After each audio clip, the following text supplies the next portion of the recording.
Morning for today's video, guys.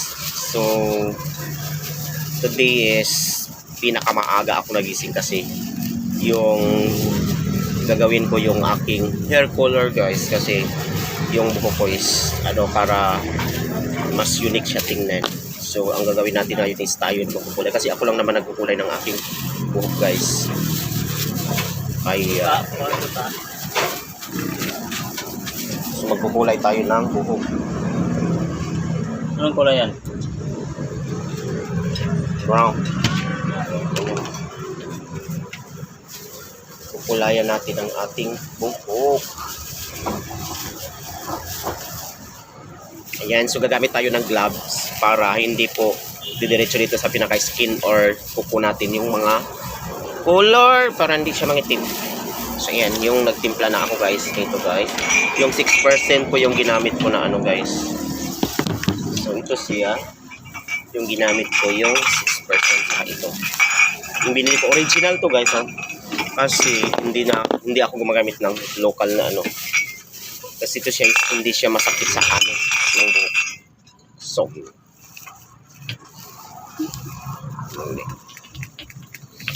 So ayan yung ating hair color. So i-diagnose natin yung buhok natin para So, ang gagawin natin is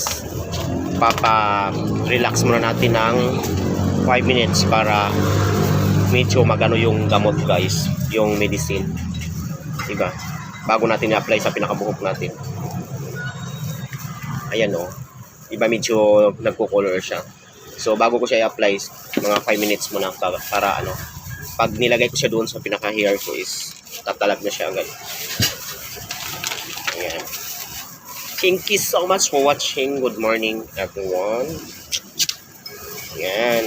Para hindi na tayo gagastos kasi marunong naman tayo mag-color. Bakit pa tayo gagastos, diba?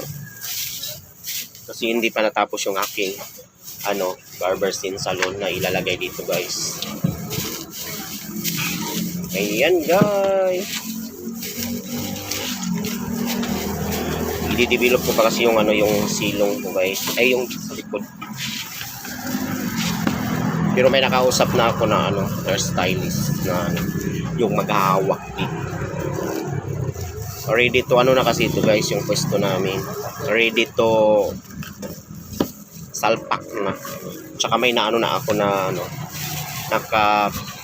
na ako ng barber chair. Naka-order na ako, guys. Bali, yung ilalagay ko is 3 chair na barber chair. Naka na ako. So, don't you worry kasi yan, yung pag-opening dito, talaga ako dito, guys, ng magka-cutting ribbon. Charot! Tapos tayo, mag-free gupit tayo for or 50% discount sa natin, yung trim. Diba? Kasi may kakilala akong magaling talaga mag-diagnose ng buhok. Kahit may kulay yan, so kayang-kaya niyang kulayan yan kahit So ito yung ginamit natin ngayon, ito siya yung ginamit ko na pangkulay, guys. Tapos ito 6% lang siya, guys, yung ginamit ko na panghalo, guys, para hindi siya masyadong parehas lang man yan yung 6% sa yung So ayan, para hindi madiretso dito sa pinaka-skin natin yung natin, yung medicine natin. So ayan, nag-ano na siya. Pinarelax ko muna siya, guys, para hindi ko siya So ang gagamitin ko is toothbrush lang. Hindi ako may naman dito, pero ito lang gagamitin para sa So i-try na natin maglagay. Unang-una, anuin mo natin yung buhok natin kung na siya, kasi para gaganda yung result, diba? Of course, nakadepende yun sa paglagay natin. Alam nyo, nawala yung yung puti ng buhok ko, guys. Hindi ko siya nilalagyan ng kasi may uban ako na konti. Siyempre naman, hindi maiwasan na tatanda tayo, guys. So ayan, lalagyan na natin siya. Hindi naman kasi ito masakit sa natin, sa anit natin. Pag original kasi na gamot, guys, is hindi siya masakit. Ayan siya. Tapos, unti-untiin natin siyang iganyan para mas komportable yung buhok natin. So hindi natin naman ididiretso doon sa pinaka scalp natin. Di ba? Ayan. So nadama. Parang maganda yung pagkatimpla ko ng aking hair color, guys. Medicine. Titingnan natin yung kalalabasan mamaya, guys. Panonoorin natin mamaya yung video, guys, pag-upload. Abangan natin mga marites. Ayan.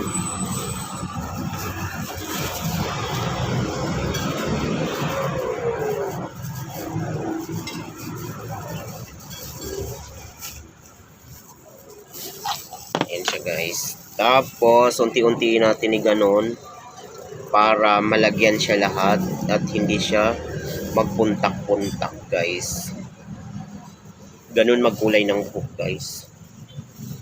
Sa mga dyan, madali lang naman siya, guys, kasi basta original yung gamot nyo, hindi yung local. Kasi pag local yung gamot nyo, guys, so walang mangyayari talaga sa buhok nyo.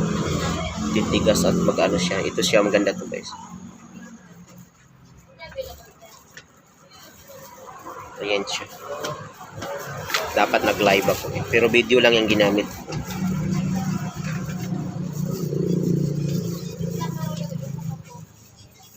So, ayan. Parang ang bilis niyang tumalab, guys. Original kasi yung gamot, so mabilis tumalab, tsaka maganda yung gamot natin.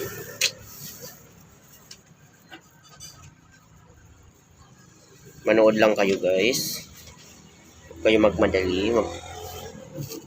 Ganyan siya, guys. Ayan. Kasi dati sa Manila, guys, marunong ako magkulay lahat. Din doon. Kasi ako yung tipong tao kasi na nagtitingin-tingin kung tsaka nasa YouTube lahat ngayon yung mga ginagawa. Yes. Nasa social media ngayon, guys, yung lahat. Nasa Facebook lahat, nasa YouTube. Ultimo mga pagmamarites is nasa YouTube, nasa Facebook na. O, diba?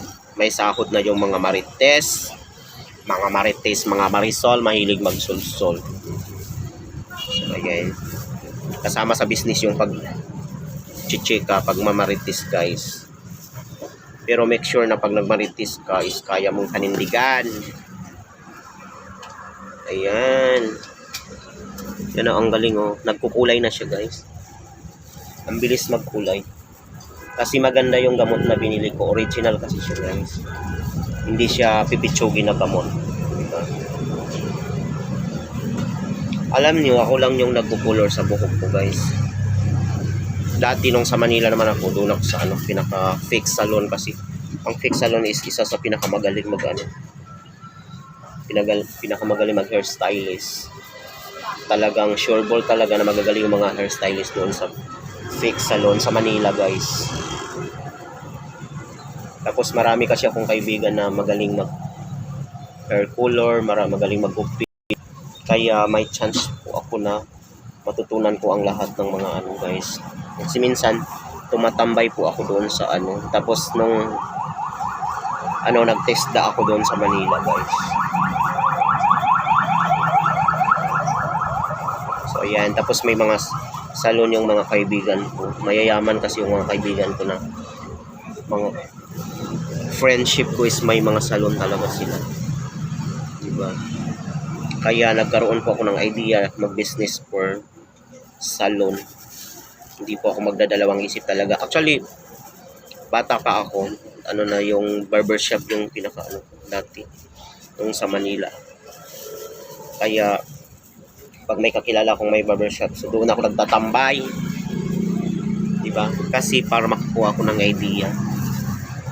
Of course, pag talented ka, madali mo lang naman makatch up yung mga guys, yung mga tutor ng kapwa. So, ayan, lumalabas na yung kulay, guys. Alang, ganda na, oh. Ang buhok ko, guys. Napapansin ko na lumalabas na ang aking magandang resulta ng kulay ng buhok. So hindi kayo matatakot na yung masunog yung buhok nyo, maano yung buhok nyo kasi may ano na siya, may medicine siya na para hindi siya masunog guys. Inapplyan na natin siya ng medicine na hindi po masusunog yung ating buhok guys. Ayan. Nasa pagtatrabaho lang yan pag ano ka, pag serious ka sa ginagawa mo, pag happy ka sa mga ginagawa mo, so happy na rin ang resulta ng gagawin mo guys. And dapat enjoy mo yung trabaho. Yung mga ginagawa mo is i-enjoy mo guys. Ayan, isipin mo na lang na masaya ka sa mga ginagawa mo. Ayan. Ang ganda ng gamot guys, original kasi. So kaya naisip ko din siya na pag may barbershop ako, so with salon na siya, tapos kukuha naman ako ng hair diagnostic guys, yung magaling talaga sa hairstylist, tapos yung marunong gumupit, kasi hindi naman lahat ng tao is marunong sa hairstylist, rebonding, lahat relax, tapos magaling sa gupit. Yung iba kasi magaling lang sa hair color, yung colorista lang sila, tapos hindi marunong magupit masyado, di ba? Kasi yung iba-iba tayo ng talent guys, di ba? Pero at least ako guys, may talent talaga ako. Hindi po ako magpapatalo pagdating sa talent guys. So nasa atin lang yan kung interested tayo sa mga ginagawa natin. So magagawa natin talaga yung dapat na gawin natin guys. Kagaya din yan ng pagbablog guys. Yung pagbablog naman is wala naman nag-uutos sa atin, yung sarili natin gusto yun. So pag nag-vlog ka guys, kailangan mong lusutan ang lahat, kailangan mong walang iya, makapalang mukha mo, tapos yung marami kasing mga busters, maraming mag-aano sa'yo na ay wag ka na kasi wala kang makuha dyan. So, alam niyo, sa totoo lang, yung advice, yung social media is nandyan na ngayon yung pera guys. Nakita yung iba mag-vlog ka, wala yan sa aral, kailangan post ka, kailangan ka dyan, hindi kailangan na engineer, hindi kailangan na nurse ka, hindi kailangan na teacher ka, hindi kailangan na dyan, diba? Yun, ang laki na ng mga pira ng mga vlogger, diba? Yung iba nga, mga seaman, huminto sila sa pagsisiman dahil doon sila kumikita sa pagbabloging nila guys, kasi nauna sila, and then pero wag kayong mawala ng pag-asa, kasi yung papunta pa lang tayo is siyempre may paruroonan talaga tayo. First, nag-umpisa yan sila sa maliliit na followers tsaka maliliit na bagay. Hindi naman pwedeng mangarap ka na nag-umpisa ka na sa taas. Yung mga iba, kailan lang, naalala ko pa na kailan lang sila nag-start, pero ngayon sila na yung tinitingala ng mga tao dahil maganda yung kanilang resulta sa kanilang mga vlogging. May mga family vlogging lang, mayroon namang group vlogging na hindi mo sila mga kamag-anak, pero sila yung nagbibigay ng inspiration sa iyo. Ayan siya guys. So, alam niyo yung mga basher, hindi niyo dapat inaawayan sila guys. Kasi yung mga bashers, so sila yung nagbibigay ng sa inyo, kasi the more na i-bash kayo is the more na maraming nanonood, kasi sobrang daming marites dito sa Facebook, sa social media.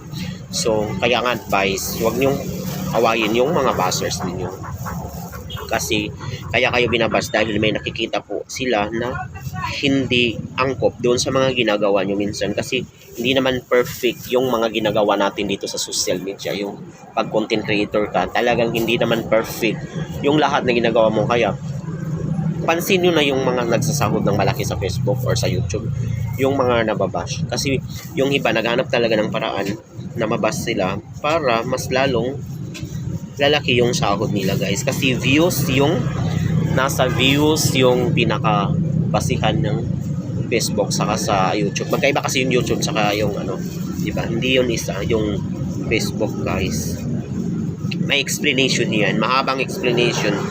So sa mga gustong magtanong about sa social media, sa FB, si Meta na lang ang bahala. Saka si Mark Zuckerberg, di ba? Yung may-ari ng Facebook, si Mark Zuckerberg, si Sir Mark Zuckerberg. Diba? Yun yung may-ari ng Facebook. Yung iba naman Facebook ng Facebook, hindi niyo alam yung may-ari ng Facebook, di ba?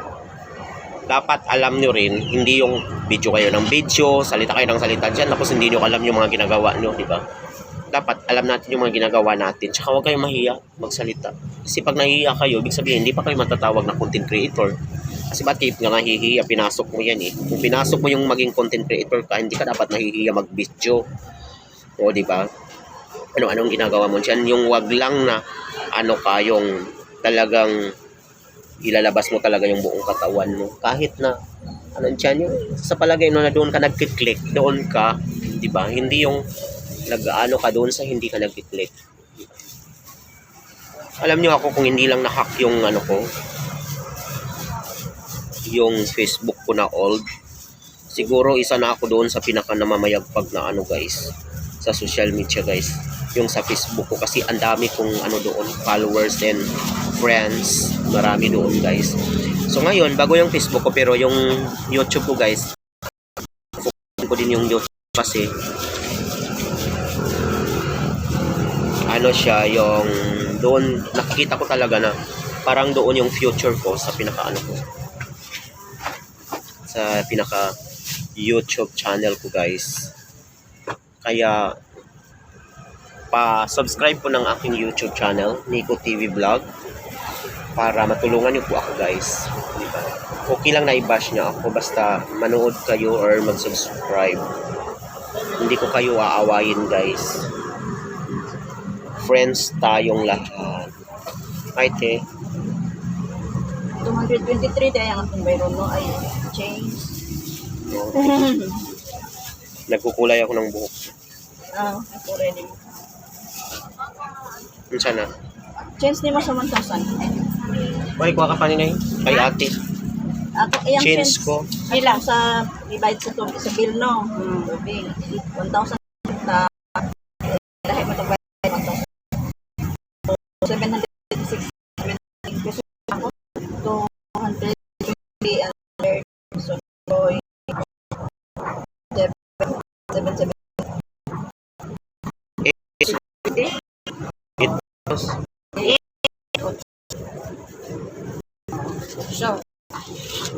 Hindi 20 27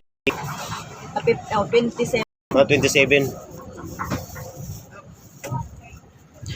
May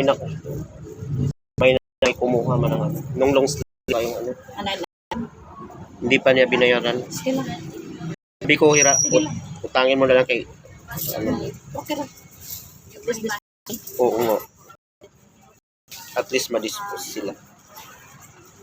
kompleto na bazaar may wall clock May naghahanap pa siya. padlock.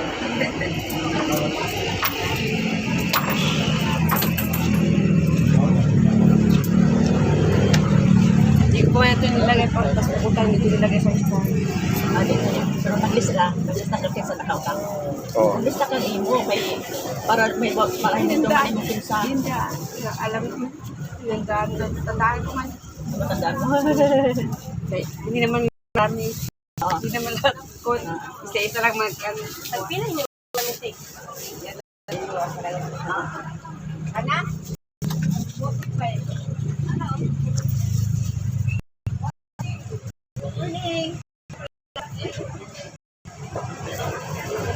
Thank you so much for watching guys. So, patapos ng ating hair color guys. So, after mga 10 minutes lang, lalabas na yung kulay natin guys. So, ito yung natin.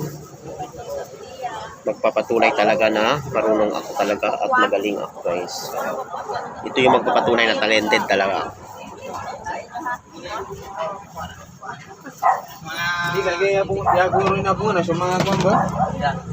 Ay, nagpaitim siya. Hindi